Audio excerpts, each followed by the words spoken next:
ವಿಧಾನ ಪರಿಷತ್ 11 ಸ್ಥಾನಗಳಿಗೆ ಚುನಾವಣೆ. ಟಿಕೆಟ್ಗಾಗಿ ಕೈ ಪಕ್ಷದಲ್ಲಿ ಭಾರೀ ಪೈಪೋಟಿ. ಸಿಎಂ ಪುತ್ರ ಯತೀಂದ್ರಗೂ ಟಿಕೆಟ್ ಸಾಧ್ಯತೆ.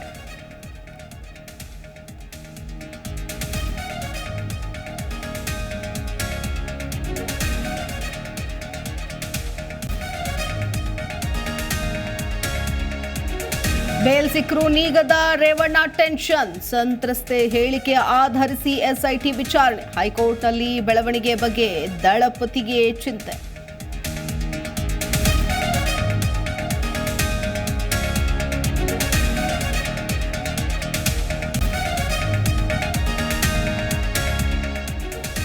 ಹೊರಗುತ್ತಿಗೆ ನೇಮಕಾತಿ ಮೀಸಲಾತಿ ಕಡ್ಡಾಯ. ರಾಜ್ಯ ಸರ್ಕಾರದಿಂದ ಮಹತ್ವದ ಆದೇಶ. ಮಹಿಳೆಯರಿಗೆ 33% ರಿಸರ್ವೇಶನ್.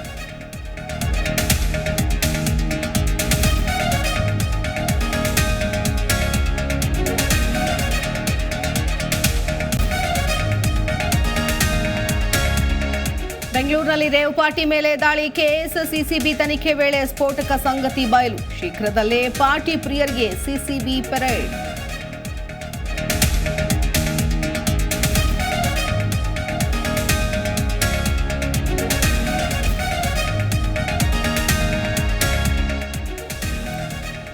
ಕುಂದಾನಗರಿಯಲ್ಲಿ ಬೋಬೋ ಕಾಟ.